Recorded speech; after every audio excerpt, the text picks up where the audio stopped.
BMC global ലൈവിൻ്റെ സ്ഥാനാർത്ഥികൾക്കൊപ്പം എന്ന സെഗ്മെൻറ്റിലേക്ക് ഏവരെയും ഒരിക്കൽ കൂടി സ്വാഗതം ചെയ്യുന്നു.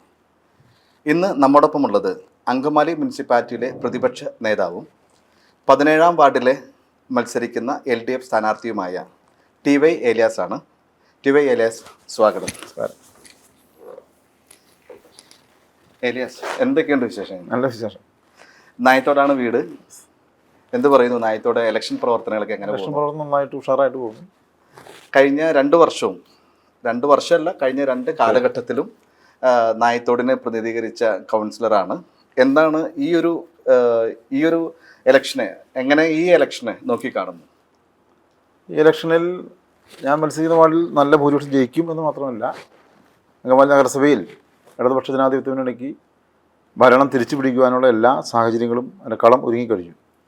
ഈ 17-ാം വാർഡ് അല്ലേ? യെസ്, അത് 17-ാം വാർഡ്. 17-ാം വാർഡ്. ഈ 17-ാം വാർഡിൽ ഇപ്പോൾ സിറ്റിംഗ് ഒരു LDFൻ്റെ സീറ്റ് തന്നെയാണ്. അത് നിലനിർത്താനാണ് ശ്രീ ഏലിയാസ് പരിശ്രമിച്ചുകൊണ്ടിരിക്കുന്നത്. ഏലിയാസ് വിഭാവനം ചെയ്യുന്ന, ഏലിയാസിൻ്റെ മനസ്സിൽ ഒത്തിരി പദ്ധതികളുണ്ടാവും, എന്നാലും അതിനെ ഈ ഇലക്ഷൻ അഭിമുഖീകരിക്കുന്ന കുറച്ച് സ്വപ്നങ്ങളൊന്ന് പങ്കുവയ്ക്കാവോ? വാർഡ് നിലനിർത്തുക എന്നുള്ളതല്ല ഉദ്ദേശിക്കുന്നത്. ആ വാർഡ് കോൺഗ്രസിൻ്റെ UDFൻ്റെ വാർഡാണ്. 2015-ലാണ് ഞാൻ ആദ്യമായിട്ട് ഒരു തെരഞ്ഞെടുപ്പിൽ മത്സരിക്കുന്നത്. ആകെ 734 വോട്ടുള്ളൊരു വാർഡിൽ 196 വോട്ടിന് UDF ജയിച്ചിരുന്ന വാർഡാണ്. ആ വാർഡ് എന്നിലൂടെ LDF തിരിച്ചു പിടിക്കുകയാണ് ചെയ്തത്. ശേഷം കഴിഞ്ഞ തെരഞ്ഞെടുപ്പിൽ അത് LDF നിലനിർത്തി.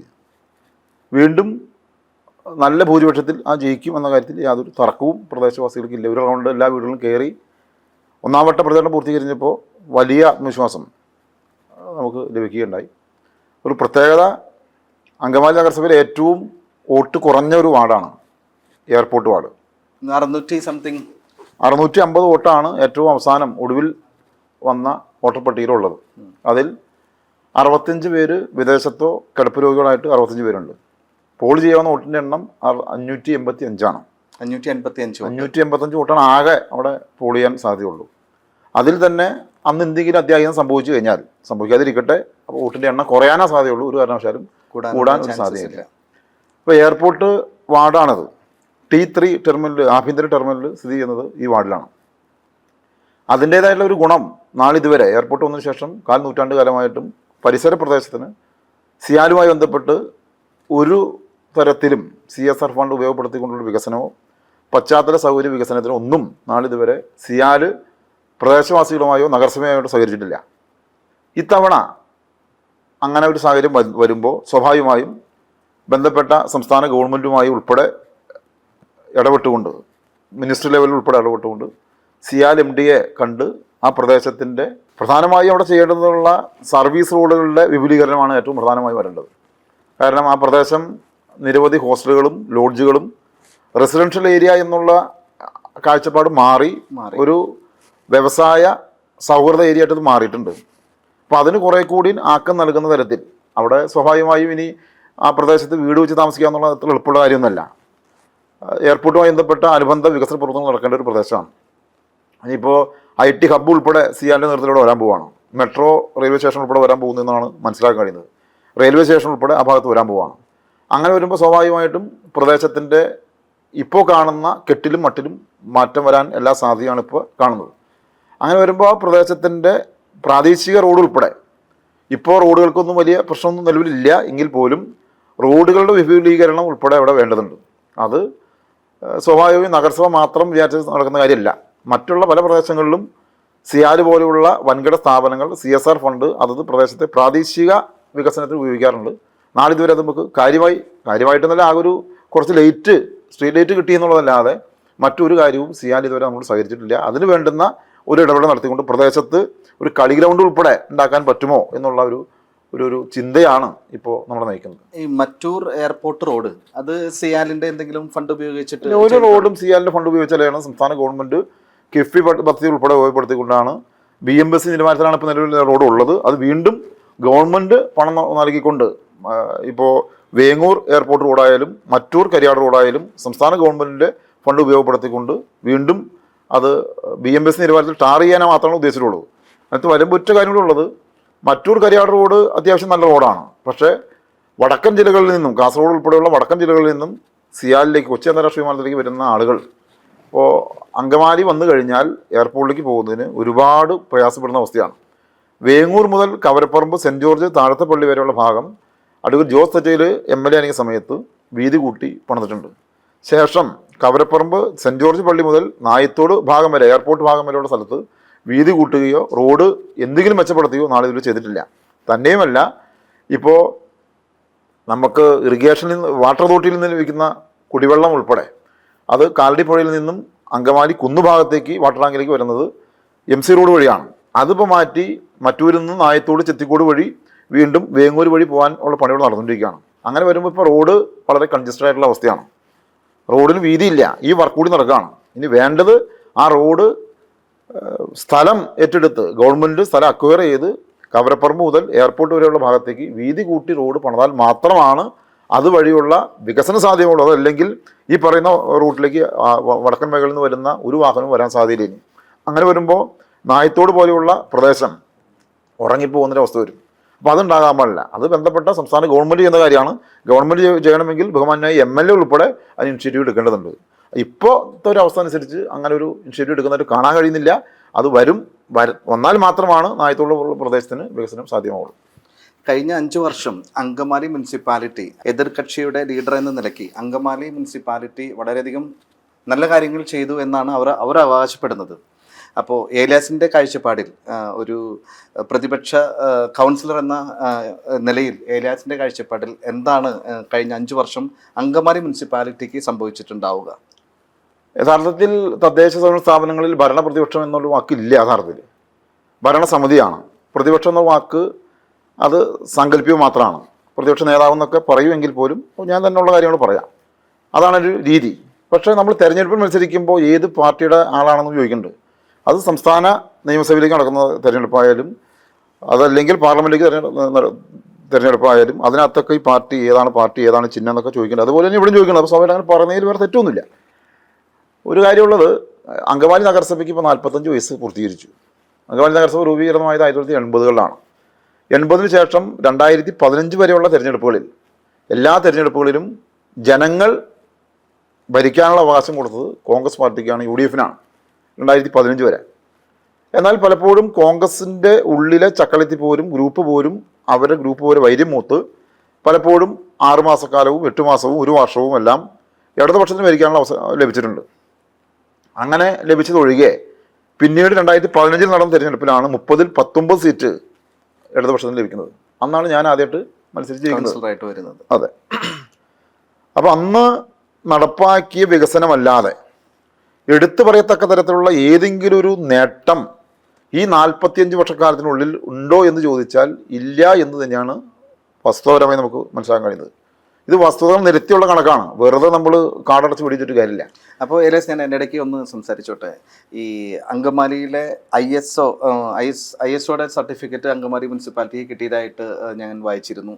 അതോടൊപ്പം തന്നെ ഏറ്റവും നല്ല മുനിസിപ്പാലിറ്റിയുടെ, അതായത് സംസ്ഥാന സർക്കാരിൻ്റെ തന്നെ ഏറ്റവും കേരളത്തിൽ തന്നെ മുനിസിപ്പാലിറ്റികളിൽ നല്ല മുനിസിപ്പാലിറ്റിയിൽ നിന്നുള്ള ഒരു അവാർഡും അങ്കമാലിക്ക് കിട്ടുകയുണ്ടായിട്ടുണ്ടല്ലോ. അപ്പോൾ അതിനെ എങ്ങനെയാണ് ഏലിയസ് നോക്കി കാണുന്നത്? ഇതിനകത്തൊരു പ്രശ്നം, ഈ ISO സർട്ടിഫിക്കേഷൻ എന്ന് പറയുമ്പോൾ ആളുടെ ധാരണ ഏറ്റവും മികച്ച വികസനം നടത്തുന്ന ഒരു നഗരസഭ അല്ലെങ്കിൽ ഒരു സ്ഥാപനം എന്നുള്ളതാണ് ആളുടെ ഒരു കാഴ്ചപ്പാട്. അങ്ങനെയല്ല, അത് വട്ടപൂജ്യം. അതായത് ഫ്രണ്ട് ഓഫീസിൻ്റെ ഒരു സിസ്റ്റമാറ്റിക്കായിട്ട് ചെയ്യുന്ന കാര്യം, ആൾ വരുമ്പോൾ നമ്മളിപ്പോൾ നഗരസഭയിൽ ചെന്നാൽ ഇരിക്കാനുള്ള ഇരിപ്പിടമുണ്ടോ, അതൊരു ഫയൽ ചോദിച്ചു കഴിഞ്ഞാൽ ആ ഫയൽ എവിടെയാണ് ഇരിക്കുന്നത്, അത് ചിട്ടയായിട്ടാണോ വെച്ചിട്ടുള്ളത്, അല്ലെങ്കിൽ ഫ്രണ്ട് ഓഫീസിൽ ഹെൽപ്പ് ഡെസ്ക് ഉണ്ടോ, ഇതൊക്കെയാണ് ISO സർട്ടിഫിക്കേഷൻ്റെ പ്രധാനപ്പെട്ട കാര്യം. അല്ലാണ്ട് നഗരസഭയിൽ നടക്കുന്ന വികസന പ്രവർത്തനവും ISO സർട്ടിഫിക്കേഷനുമായി യാതൊരു ബന്ധവുമില്ല. ഓഫീസിൻ്റെ ഇപ്പോൾ നമ്മളൊരു ഫ്രണ്ട് ഓഫീസിൽ ചെല്ലുമ്പോൾ കൊള്ളാം, അല്ലെങ്കിൽ ഇപ്പോൾ സെക്രട്ടറി ഇന്ന ഫ്ലോറിലാണ്, ചെയർമാൻ ഇന്ന ഫ്ലോറിലാണ്, ഇന്ന സേവനം ഇന്ന സ്ഥലത്ത് കിട്ടും, അല്ലെങ്കിൽ ഒരു എഞ്ചിനീയറിംഗ് സെക്ഷൻ ചെന്ന് കഴിഞ്ഞാൽ ആ ഫയൽ അപ്പം തന്നെ കിട്ടും. ഫ്രണ്ട് ഓഫീസ്, ഇരിക്കാനുള്ള ആളുകൾക്ക് കുടിവെള്ളം, അല്ലെങ്കിൽ മുലയൂട്ടൽ കേന്ദ്രം, ഇതൊക്കെ ഉണ്ടോ എന്നുള്ളതാണ് ആ ഫ്രണ്ട് ഓഫീസുമായി ബന്ധപ്പെട്ട ഇത്തരം പ്രവർത്തനങ്ങൾക്കാണ് ISO സർട്ടിഫിക്കേഷൻ നൽകുന്നത്. അതാണ് ISO സർട്ടിഫിക്കേഷൻ്റെ ഒരു പ്രധാന ഘടകമായി പറയുന്നത്. പിന്നെ സംസ്ഥാന തലത്തിലൊന്നും അങ്ങനെ ഈ നഗരസഭയെ ഇപ്പോൾ അംഗീകരിച്ചിട്ടുള്ളതായിട്ട് എനിക്കറിയില്ല. ഇതിനു മുമ്പും പദ്ധതി വിഹിതം ചെലവഴിക്കുന്നതിൽ ജില്ലയിൽ മറ്റു നഗരസഭകളൊപ്പം തന്നെ ഒരു പക്ഷേ ഒരല്പം കൂടി നിൽക്കുന്നുണ്ടാവും. അത് സ്പിൽ ഓവർ പദ്ധതി ഉൾപ്പെടുത്തിക്കൊണ്ടാണ്. അതായത് ഇപ്പോൾ ഈ തവണ പദ്ധതി വീതം നമ്മൾ 106% ചെലവഴിച്ചെന്ന് പറയുന്നത്. 106%. 106% നമ്മൾ ശതമാനം കൂട്ടണപ്പോൾ എങ്ങനെയാ? 100-ലാണ് ശതമാനം കൂടുന്നത്. 100-ലാണ് ശതമാനം. അപ്പോൾ 106% ചെലവഴിച്ചപ്പോൾ എത്ര ശതമാനത്തിൽ കൂട്ടുന്നത്? അങ്ങനെ പ്രശ്നത്തുണ്ട്. അതായത് കഴിഞ്ഞ വർഷത്തെ പദ്ധതികൾ സ്പിൽ ഓവർ പദ്ധതി കഴിഞ്ഞ വർഷം നടപ്പാക്കാൻ പറ്റിയില്ല. ആ പദ്ധതി മാറ്റിവെച്ചു. ആ മാറ്റിവെച്ച പദ്ധതി ഉൾപ്പെടെ നടപ്പാക്കി എന്നുള്ളതാണ് പറയുന്നത്. അതാണ് 106% വരുന്നത്. നമ്മളെപ്പോഴും ഞാനത് ബന്ധപ്പെട്ട സ്ഥലങ്ങളിലും നഗരസഭാ കൗൺസിലും ഉൾപ്പെടെ സംസാരിക്കുമ്പോൾ എങ്ങനെയാണ് 106% എത്താൻ പറ്റുന്നത്? എത്ര ശതമാനത്തിലാണ് ഇപ്പോൾ കൂട്ടുന്നത്? 200-ലാണോ? 200-ലാണ് 106 എന്ന് പറയുമ്പോൾ അത് കുറവല്ലേ? അപ്പം അങ്ങനെ ഒരു കാര്യത്തിനകത്ത് ഒരു പ്രശ്നമുണ്ട്. ബുദ്ധിമുട്ടുകൾ. അതെ. അപ്പോൾ അത് നഗരസഭാ പദ്ധതി വിഹിതം ചെലവഴിക്കുന്ന കാര്യത്തിൽ ഇടപെട്ടിട്ടുണ്ട്. തർക്കമൊന്നുമില്ല. ഉദ്യോഗസ്ഥ തലത്തിലും ജനപ്രതികളും എല്ലാം കൂടി ഇടപെട്ടതിൻ്റെ ഭാഗമായി പദ്ധതി വിഹിതം ചെലവഴിച്ചിട്ടുണ്ട്. ഇതിനു മുമ്പ് 1-ാം സ്ഥാനത്ത് എത്തിയതാണ് ഈ നഗരസഭ. 2015-20 കാലഘട്ടത്തിൽ 1-ാം സ്ഥാനത്ത് 2-ാം സ്ഥാനത്ത് ജില്ലയിൽ 1-ാം സ്ഥാനത്തും സ്റ്റേറ്റിൽ 2-ാം സ്ഥാനത്ത് എത്തിയ നഗരസഭയാണ് അങ്കമാലി നഗരസഭ. ഇപ്പോൾ 6-7 സ്ഥാനത്ത് സംസ്ഥാനത്ത് നിൽക്കുന്നുണ്ട്. 2015-2020 LDF ആണ് അങ്കമാലി മുനിസിപ്പാലിറ്റി ഭരിച്ചുകൊണ്ടിരുന്നത്. 2020-2025 ഇപ്പോൾ UDF ആണ് ഭരിക്കുന്നത്. രണ്ട് പാർട്ടിക്കും ഭരണം തിരിച്ചു പിടിക്കാനാണ് ശ്രമിച്ചുകൊണ്ടിരിക്കുന്നത്. അപ്പോൾ LDF പാർട്ടി എന്ത് വാഗ്ദാനങ്ങൾ നൽകിയാണ് വീണ്ടും അധികാരത്തിലേക്ക് വരാൻ, അങ്കമാലി മുനിസിപ്പാലിറ്റിയിലേക്ക് വരാനായിട്ട് ഒരു കൗൺസിലർ എന്ന നിലയ്ക്ക് രൂപകരണം ചെയ്തിരിക്കുന്നത്? ചുരുങ്ങിയ വാക്കുകളിൽ ഒന്ന് പറയാമോ? അതായത് ഇത്രേ ഉള്ളൂ. ഞാൻ നേരത്തെ പറഞ്ഞത് നമ്മളിത് 45 വയസ്സ് പൂർത്തീകരിക്കുകയാണ്. ഇതിനിടയിൽ 2015 മാത്രമാണ് ഇടതുപക്ഷത്തിനൊരു ഭരണം നടത്താനുള്ള അവസരം ജനങ്ങൾ നൽകിയത്. ആ 5 വർഷക്കാലം നടപ്പാക്കിയ പദ്ധതി എന്ന് പറഞ്ഞാൽ പെട്ടെന്ന് ചുരുക്കി പറയാം. ഒന്ന്, നമ്മുടെ സംസ്ഥാനത്ത് വീടും സ്ഥലവും ഇല്ലാത്ത നിരവധി ആളുകളുണ്ട്. അവരെല്ലാം ലൈഫ് ഭവന പദ്ധതിയിൽ പേര് രജിസ്റ്റർ ചെയ്ത് കാത്തിരിക്കുകയാണ്. ആ കാത്തിരിക്കുന്ന ആളുകൾക്ക് സ്റ്റേറ്റ് ഗവൺമെൻറ്റോ കേന്ദ്ര ഗവൺമെൻറ്റോ വീട് വെച്ച് നൽകില്ല. അവർക്ക് ആ വീട് ലഭിക്കണമെങ്കിൽ അത് തദ്ദേശ സ്വയംഭരണ സ്ഥാപനങ്ങളിൽ ഫ്ലാറ്റ് പണിത് കൊടുത്താൽ മാത്രമേ അവർക്ക് വീട് ലഭിക്കുകയുള്ളൂ. അങ്ങനെ 2015 അന്ന് MA ഗ്രേസ് ടീച്ചർ ചെയർപേഴ്സൺ സമയത്ത് വേങ്ങൂർ 10-ാം വാർഡിൽ 12 കുടുംബങ്ങൾക്ക് വീട് ഒരുക്കി കൊടുത്തു. കവരപ്പറമ്പിലെ മേനാച്ചേരി ഏലിയ പാപ്പു ദമ്പതികൾ നഗരസഭയ്ക്ക് സൗജന്യമായി വിട്ടു നൽകിയ സ്ഥലത്ത് 1,27 ലക്ഷം രൂപ മുടക്കി 12 വീട് വെച്ച് നമ്മൾ കൊടുത്തു. അതിൻ്റെ മാതൃക പിന്തുടർന്നുകൊണ്ട് ഇപ്പോഴത്തെ 2020-25 ഭരണസമിതി വേങ്ങൂർ വളവഴി 9-ാം വാർഡിൽ ഒരു ഫ്ലാറ്റ് നിർമ്മിക്കാനുള്ളൊരു പദ്ധതി ആവിഷ്കരിച്ചു. 2022 ഡിസംബർ മാസം ബഹുമാന്യനായ റോജി M. ജോൺ MLA തറക്കല്ലിട്ടു. ആ തറക്കല്ലിട്ട പദ്ധതി തറക്കല്ലിട്ട് പത്രത്തിൽ വാർത്ത കൊടുത്തു എന്നുള്ളതല്ലാതെ ആ ഇട്ട കല്ലിൻ്റെ മുകളിൽ വേറൊരു കല്ലെടുത്ത് വയ്ക്കാൻ കഴിഞ്ഞിട്ടില്ല. അരി വെന്തോ എന്നറിയാൻ എല്ലാ വറ്റും എടുത്ത് നോക്കേണ്ടതില്ല. ഒറ്റ ഉദാഹരണം മാത്രം നോക്കി കഴിഞ്ഞാൽ അത് മനസ്സിലാക്കാൻ പറ്റും. അതിൻ്റെ ഏറ്റവും പ്രകടമായിട്ടുള്ള ഉദാഹരണമാണ് ഈ പറഞ്ഞത്. ലൈഫ് പദ്ധതി ഉൾപ്പെടുത്തിക്കൊണ്ട് LDF 12 വീട് വെച്ച് കൊടുത്തു. ഇവർ 6 പണിയുന്നതിന് വേണ്ടി ഫണ്ട് വകയിരുത്തി തറക്കല്ലിട്ടു, പത്രത്തിൽ വാർത്ത കൊടുത്തു, എല്ലാ കാര്യം കഴിഞ്ഞു. ഒരു നടപടിയും പൂർത്തീകരിച്ചിട്ടില്ല. ചാക്കരപ്പറമ്പ് വേങ്ങൂർ ചാക്കരപ്പറമ്പിൽ SC വിഭാഗത്തിന് വീട് ഒരുക്കുന്നതിന് വേണ്ടി 6 കുടുംബങ്ങൾക്ക് വീട് പണിയാൻ വേണ്ടി ഫ്ലാറ്റ് പണിതു, 6 പേർക്ക് കൈമാറി. ഈ ഭരണസമിതി വന്നതിന് ശേഷം അത് 4.5 വർഷം വൈകിപ്പിച്ചു. മറ്റൊരു 6 പേർക്ക് വീട് വെച്ച് കൊടുക്കുന്നതിന് വേണ്ടി മുൻ ഭരണസമിതി അതിന് നടപടികൾ പൂർത്തീകരിച്ചു, ഫയലിംഗ് നടപടി പൂർത്തീകരിച്ചു. അത് 1 വർഷത്തിനുള്ളിൽ പൂർത്തീകരിച്ച് കൊടുക്കാമായിരുന്നു. അത് കൊടുത്തില്ല എന്ന് മാത്രമല്ല 4 വർഷം വൈകിപ്പിച്ചു. 2 കാര്യം പറഞ്ഞ് പെട്ടെന്ന് അവസാനിപ്പിക്കും. ഒന്ന്, ഏറ്റവും പ്രധാനമായിട്ടും നമ്മുടെ താലൂക്ക് ആശുപത്രിയാണ് ഏറ്റവും പ്രധാനപ്പെട്ട ഒരു വികസനം എന്നുള്ളത്. കഴിഞ്ഞ 5 വർഷക്കാലം കൊണ്ട്, അതായത് 15-20 കാലഘട്ടത്തിൽ താലൂക്ക് ആശുപത്രി മുഖച്ഛായ LDF മാറ്റിയെടുത്തു. അതിന് ഏറ്റവും പ്രധാനപ്പെട്ടത് ഒന്ന് ഡയാലിസിസ് യൂണിറ്റ്. ഡയാലിസിസ് നമുക്കറിയാം, നമ്മൾ ഈ ജീവിതശൈലി രോഗങ്ങൾ ഉൾപ്പെടെ കോവിഡിന് ശേഷം ഏതൊക്കെ രോഗം എങ്ങനെ വന്നെന്ന് ആർക്കും ഒരു പിടിയില്ലാത്ത അവസ്ഥയാണ്. അത് മെഡിക്കൽ വിഭാഗം പോലും അത് കണ്ടുപിടിക്കാത്ത അവസ്ഥയ്ക്ക് പലതരത്തിലുള്ള രോഗം വന്നുകൊണ്ടിരിക്കുകയാണ്. കിഡ്നി രോഗികൾ, വൃക്ക രോഗികൾ നമ്മുടെ പ്രദേശത്ത് ഉൾപ്പെടെ ഉണ്ട്. പണ്ടൊക്കെ നമ്മളൊരു നാടെടുത്താൽ 1-2 പേരുണ്ടാവുള്ളൂ. ഇന്നിപ്പോൾ അതല്ല അവസ്ഥ. ഇന്നിപ്പോൾ നമ്മുടെ വീട്ടിലും നമ്മുടെ പരിസര പ്രദേശങ്ങളിലൊക്കെ കിഡ്നി രോഗികളുണ്ട്. അപ്പോൾ ഡയാലിസിസ് യൂണിറ്റ് എന്നുള്ളത് നമ്മുടെ ഒരു സ്വപ്ന പദ്ധതിയാണ്. അത് മുൻ ഭരണസമിതി വിഭാവനം ചെയ്തു, നടപ്പാക്കി. നമ്മുടെ താലൂക്ക് ആശുപത്രിയിൽ മാതൃശിശു സംരക്ഷണ യൂണിറ്റ്, പ്രസവ വാർഡ്, ഓപ്പറേഷൻ തിയേറ്റർ ശീതീകരിച്ചത്, പ്രസവം കഴിഞ്ഞാൽ അമ്മയെയും കുട്ടിയെയും വീട്ടിൽ കൊണ്ടുവന്ന പദ്ധതി സ്റ്റേറ്റ് ഗവൺമെൻറ് ആവിഷ്കരിച്ച പദ്ധതി നഗരസഭയിൽ നമ്മൾ നടപ്പാക്കി. ഇന്നിപ്പോൾ ആ പദ്ധതി അടച്ചുപൂട്ടി. അവിടെ കോടിക്കണക്കിന് രൂപയുടെ ഉപകരണങ്ങൾ തുരുമ്പെടുത്ത് നശിക്കുന്ന അവസ്ഥയാണ്. അങ്കമാലി മാർക്കറ്റിൽ 1,27 ലക്ഷം രൂപ 127 ലക്ഷം രൂപ ചെലവ് ചെയ്തുകൊണ്ട് മലിനജലം ശുദ്ധീകരിക്കാൻ വേണ്ടി ഒരു പ്ലാന്റ് ഉണ്ടാക്കിയിട്ടുണ്ട്. അതിപ്പോൾ കൊതുകുളർത്ത കേന്ദ്രമായിരിക്കുകയാണ്. അവിടെ ഒരു പ്രവർത്തനം നടക്കുന്നില്ല. അതിനോട് ചേർന്ന് തന്നെ OWC ഓർഗാനിക് വേസ്റ്റ് കൺവെർട്ടർ ജൈവ മാലിന്യം സംസ്കരിക്കുന്നതിന് വേണ്ടി പദ്ധതി രൂപീകരിച്ചു ഈ നഗരസഭ വന്നതിന് ശേഷം. അത് അടച്ചുപൂട്ടി താഴും താക്കോലും തുരുമ്പെടുത്ത് നശിച്ചു. ചുരുക്കി പറഞ്ഞു കഴിഞ്ഞാൽ ഈ ഭരണസമിതി വന്നതിന് ശേഷം ഏതെങ്കിലും ഒരു പദ്ധതി, ഏതെങ്കിലും ഒറ്റ പദ്ധതി ഇവർ ആവിഷ്കരിച്ച് നടപ്പാക്കിയതായി ഇവർക്ക് പറയാൻ കഴിയുമോ എന്ന് ചോദിച്ചാൽ ഇല്ല എന്ന് തന്നെയാണ് ഉത്തരം. ഇതിനു മുമ്പ് 2015-20 കാലഘട്ടത്തിൽ എത്രയോ പദ്ധതികൾ 1 ഡസനിലേറെ പദ്ധതികൾ പുത്തൻ പദ്ധതി ആവിഷ്കരിച്ച് നടപ്പാക്കി ജനങ്ങൾക്ക് കൊടുത്തു. വേങ്ങൂർ പാർക്ക് ഉൾപ്പെടെ എത്രയോ പദ്ധതികൾ, MCF ഉൾപ്പെടെ, ടർഫ് കോർട്ട് ഉൾപ്പെടെ, താലൂക്ക് ആശുപത്രി ഉൾപ്പെടെ, അങ്ങനെ നിരവധി ഫ്ലാറ്റ്, SC ഫ്ലാറ്റ്, പൊതു ഫ്ലാറ്റ് ഉൾപ്പെടെ എത്രയോ പദ്ധതികൾ. അങ്ങനെ ഏതെങ്കിലും ഒരു പദ്ധതി നടപ്പാക്കിയില്ല എന്ന് മാത്രമല്ല, മുൻ ഭരണസമിതി തുടങ്ങി വെച്ച പല പദ്ധതികളും രാഷ്ട്രീയ പ്രേരിതമായ നീക്കത്തിൻ്റെ ഭാഗമായി അട്ടിമറിക്കുന്ന ഒരു സമീപനം മാത്രമാണ് ഇപ്പോഴത്തെ ഭരണസമിതി ചെയ്തത്. ഇപ്പോൾ ആകെ നടക്കുന്നത് ഫ്ലെക്സ് വിപ്ലവം മാത്രമാണ്. ഈ ഫ്ലെക്സ് കാണുമ്പോൾ ഇപ്പോൾ ചോദ്യകർത്താവ് ചോദിച്ച പോലെ ഈ ഭരണസമിതി എന്തൊക്കെ ചെയ്തു എന്ന് വരുത്തി തീർക്കുന്നതിന് വേണ്ടി ISO സർട്ടിഫിക്കേഷൻ ഞാൻ നേരത്തെ പറഞ്ഞു, അതാണ് ഇപ്പോൾ ഏറ്റവും കുട്ടിഘോഷിക്കുന്നത്. അത് ഞാൻ നേരത്തെ പറഞ്ഞു, അത് ഫ്രണ്ട് ഓഫീസിൻ്റെ നവീകരണം ഉൾപ്പെടെയാണ് ഇതിനകത്ത് പറയുന്നത്. പിന്നെ പറഞ്ഞ 100% ഇപ്പോൾ ചോദ്യകർത്താവ് ചോദിച്ചൊരു കാര്യമുണ്ടല്ലോ, ടാക്സ് പിരിച്ചു. അതാണ് ഇപ്പോൾ എയർപോർട്ട് ഉൾപ്പെടെയുള്ള സ്ഥാപനങ്ങൾ കിട്ടാണ്. അപ്പോൾ ഇതൊക്കെ കാപട്യം നിറഞ്ഞ ഒരു പുകമറ സൃഷ്ടിച്ചുകൊണ്ടുള്ളൊരു ഏർപ്പാട് നടക്കുന്നത്. അതല്ലാതെ ഒരു കാര്യവും ആകെ നടന്നത്. ഇപ്പോൾ ഒരു ഒറ്റ പ്രധാനപ്പെട്ട കാര്യം മനസ്സിലാക്കി പോവാം. കേരളത്തിൻ്റെ ചരിത്രത്തിൽ ആദ്യമായിട്ടാണ് ഈ നഗരസഭാ ഭരണസമിതിയിൽ 30 അംഗ ഭരണസമിതിയാണ്. ആ 30 അംഗ ഭരണസമിതിയിൽ 15 പേര് കൈപ്പത്തിയിൽ ജയിച്ചു, 15 പേര് കൈപ്പത്തിയിൽ തോൽപ്പിച്ചു. അങ്ങനെയാണ് 30 അംഗ കൗൺസിൽ. അതിൽ 2 സ്വതന്ത്രന്മാരുടെ കോൺഗ്രസ് റിവറുകളുടെ സഹായത്തോടുകൂടിയാണ് ഇപ്പോഴത്തെ ഈ ഭരണസമിതി ഇപ്പോഴും ആ ഭരണസമിതി നിലനിൽക്കുകയാണ്. അതിൽ 3 ചെയർമാന്മാർ, 3 നഗരസഭാ ചെയർമാന്മാർ, 2 വൈസ് ചെയർമാന്മാർ, ബാക്കി 10 പേര് സ്റ്റാൻഡിംഗ് കമ്മിറ്റി ചെയർമാന്മാർ, പിന്നെ 2 റിബലുകൾക്ക് സ്റ്റാൻഡിംഗ് കമ്മിറ്റി ചെയർമാൻ. ഒരു വേള കോൺഗ്രസിൽ ചേരിപ്പൂരി മൂലം ഞാനും സ്റ്റാൻഡിംഗ് ചെയർമാനായി. അങ്ങനെ ഒരു ഭരണസമിതിയിൽ 18 പേര്, 1, 2 അല്ല 18 പേര് സ്റ്റാൻഡിംഗ് കമ്മിറ്റി ചെയർമാനോ ആയ ഒരു ഭരണസമിതിയാണ്. അത് കേരളത്തിൽ വേറെ ആർക്കുമില്ല. ആ റെക്കോർഡിനെ ആർക്കും തിരുത്താനും സാധ്യതയില്ല. ആ ഒരു കാര്യം മാത്രം, അധികാര സ്ഥാനം പങ്കുവയ്ക്കൽ, അത് മാത്രമാണ് ഇപ്പോഴത്തെ ഭരണസമിതി നേട്ടം. അതല്ലാതെ ഒന്നുമേ ഇല്ല. ഞാൻ ബഹുമാനായ നഗരസഭാ ചെയർമാൻ ഉൾപ്പെടെയുള്ള ആളുകളെ പത്രസമ്മേളനം നടത്തി ഈ കാര്യങ്ങൾ വിശദീകരിക്കാൻ പരസ്യമായി വെല്ലുവിളിച്ചാണ്. ആശയപരമായിട്ടുള്ള പോരാട്ടമാണ്, അല്ലാണ്ട് വ്യക്തിപരമായിട്ടുള്ള വിഷയമല്ല. വ്യക്തിപരമായിട്ട് നമ്മൾ എതിർക്കേണ്ട കാര്യങ്ങളല്ലോ. ഒറ്റ കാര്യം കൂടി, നമ്മളിപ്പോൾ ഈ അയ്യായിപ്പാടം എന്നുള്ള സ്ഥലത്ത് MCFന് വേണ്ടി സ്ഥലം വാങ്ങിച്ചു. ലക്ഷക്കണക്കിന് രൂപയാണ് ഒരു സെൻറ്റിന് കൊടുത്തിട്ടുള്ളത്. വഴിയില്ലാത്ത ചതപ്പ് നിലം ഇപ്പോഴത്തെ ഭരണസമിതി വാങ്ങി. എന്തിനു വേണ്ടി വാങ്ങി? കൗൺസിലിനെ അറിയിച്ചില്ല, ഉദ്യോഗസ്ഥന്മാരെ തെറ്റിദ്ധരിപ്പിച്ചു. ലക്ഷക്കണക്കിന് രൂപയാണ് അതിനകത്ത് പ്രശ്നമുള്ളത്. കോടിക്കണക്കിന് രൂപയാണ് സ്ഥലത്തിന് വേണ്ടി കൊടുത്തിട്ടുള്ളത്. ഒപ്പം തന്നെ പഴയ മുനിസിപ്പൽ ഓഫീസ് 3 കോടി രൂപ മുടക്കിയാണ് ഒരു ഓഫീസ് നവീകരിക്കുന്നത്. 3 കോടി രൂപ, 2,87 ലക്ഷം രൂപയാണ് എൻ്റെ അടങ്കൽ തുക. ശേഷം അതിൻ്റെ ലിഫ്റ്റും റൂഫിങ്ങും ഉൾപ്പെടെ വേറെ പൈസ വരും. അപ്പോൾ 3 കോടിയിൽ പല രൂപ ചിലവ് ചെയ്ത് ഒരു ഓഫീസ് നവീകരിക്കുകയാണ്. അങ്ങനെയാണെങ്കിൽ ഇത് ഇവർക്ക് ഈ വികസന പ്രവർത്തനം നടത്താനുള്ള ലക്ഷ്യമെങ്കിൽ എന്തുകൊണ്ട് ഇത്ര 4-5 വർഷക്കാലം വൈകിപ്പിച്ചു? ഈ പറയുന്ന ആൾ തന്നെയാണ് അവിടെ ഭരിച്ചത്. അപ്പോൾ സ്വാഭാവികമായും ഒരു 6 മാസക്കാലം കൊണ്ട് ഒരു പദ്ധതി ആവിഷ്കരിച്ച് നടപ്പാക്കാമായിരുന്നു. ഒരു പദ്ധതിയും ആവിഷ്കരിച്ച് നടപ്പാക്കിയില്ല. ആകെ നടപ്പാക്കിയത് ഇപ്പോൾ ആദ്യത്തെ ചെയർമാൻ 2 വർഷം കഴിയുമ്പോഴേക്കും അദ്ദേഹം പഠിച്ചു വന്നപ്പോഴേക്കും അദ്ദേഹത്തിന് മാറ്റി, പുതിയ ആളാവുന്നു. അദ്ദേഹം കാര്യങ്ങളൊക്കെ പെട്ടെന്ന് കയറിയിരിക്കുമ്പോഴേക്കൊന്നും പഠിക്കാൻ പറ്റില്ല. 2 വർഷം അയാൾ ഇരുന്നു, അദ്ദേഹം പഠിച്ചു വന്നപ്പോഴേക്കും അദ്ദേഹത്തെ മാറി. മറ്റൊരാൾ അവസാനം വന്നിരുന്നു, അദ്ദേഹം പഠിച്ചു വന്നപ്പോഴേക്കും ഭരണസമിതിയുടെ കാലാവധിയും തീർന്നു. അതാണ് നിലവിലുള്ള അങ്കമാലി നഗരസഭയുടെ അവസ്ഥ. രാഷ്ട്രീയപരമായി വളരെയധികം സംസാരിച്ചു ശ്രീ TY ഏലിയാസ്.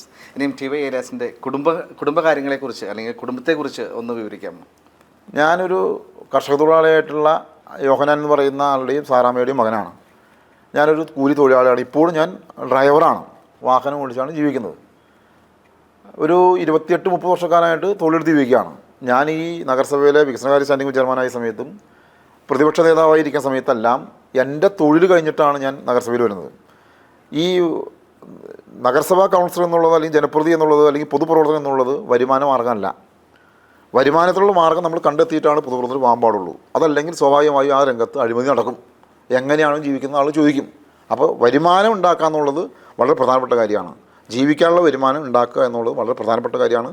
അത് ഫസ്റ്റ് അതിൻ്റെ പറയുന്നത്, ഞാനത് തൊഴിലെടുത്താണ് ജീവിക്കുന്നത്. എൻ്റെ തൊഴിൽ ഡ്രൈവറാണ്. ഞാൻ 30 വർഷക്കാലമായിട്ട് ഡ്രൈവറാണ്, ഇന്നും ഡ്രൈവറാണ്.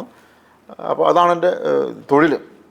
വീട്, ഭാര്യ, 2 മക്കളുണ്ട്. ഭാര്യ വിദേശത്തായിരുന്നു. ഇപ്പോൾ കഴിഞ്ഞ കുറച്ച് കാലമായിട്ട് 5 വർഷക്കാലമായിട്ട് താലൂക്ക് ആശുപത്രിയിൽ താൽക്കാലികമായി നേഴ്സായിട്ട് പ്രവർത്തിച്ചിട്ടുണ്ട്. മകള് ആലുവ കാർമലിൽ BSc നഴ്സിങ്ങിന് പഠിക്കുന്നു. ഇളയ മകൻ 4ാം ക്ലാസ്സിൽ ഡീപ്പോളി പഠിക്കുന്നു. ഈ വരുന്ന തെരഞ്ഞെടുപ്പിൽ വളരെയധികം തെരഞ്ഞെടുപ്പ് പ്രത്യക്ഷമായി ഇരിക്കുന്ന ഈ സമയത്ത് വളരെയധികം തിരക്കുകൾക്കിടയിലും കുറച്ച് സമയം BMC ഗ്ലോബൽ ലൈവ് ന്യൂസിനോടൊപ്പം ചെലവഴിക്കാൻ കാണിച്ച നല്ല മനസ്സിന് BMC ന്യൂസിൻ്റെ എല്ലാ അഭിനന്ദനങ്ങളും നേരുന്നു. ഏലിയാസിൻ്റെ പാർട്ടിക്കും ഒരിക്കൽ കൂടി BMC ന്യൂസിൻ്റെ വിജയ മംഗളാശംസകൾ നേരുന്നു. BMC ന്യൂസ് ഇത്തരത്തിൽ പ്രാദേശികമായിട്ടുള്ള തദ്ദേശ സ്ഥാപനങ്ങൾ മത്സരിക്കുന്നവരെ കണ്ട് അവരുടെ അഭിപ്രായങ്ങൾ ചോദിച്ച് മനസ്സിലാക്കി അത് മറ്റുള്ളവരെ അറിയിക്കാൻ കാണിക്കുന്ന ഒരു മനസ്സ് തീർച്ചയായും നിങ്ങളുടെ സമയവും നിങ്ങളുടെ സമ്പത്തും എല്ലാം മുടക്കിക്കൊണ്ടാണ് നിങ്ങൾ ഈ പണി ചെയ്യുന്നത്. തീർച്ചയായും ഇത് മറ്റുള്ള ആളുകളിലേക്ക് ഈ കാര്യങ്ങൾ എത്തുമ്പോൾ ഞങ്ങൾക്കും അതൊരു പ്രചോദനമാണ്. പൊതുപ്രവർത്തകർക്കും ഒപ്പം തന്നെ ഇത്തരത്തിലുള്ള മത്സരിക്കുന്ന ആളുകൾക്കെല്ലാം ഇത് ഏറെ ഗുണം ചെയ്യും. നിങ്ങളുടെ ഈ നല്ല മനസ്സിന് അങ്കമാലി നഗരസഭ LDF പാർലമെൻറ്റ് പാർട്ടിയുടെ നേതൃത്വത്തിലുള്ള എല്ലാവിധ ഭാവങ്ങളും ആശംസ നേരുന്നു. വാക്ക് ചുരുക്കുന്നു.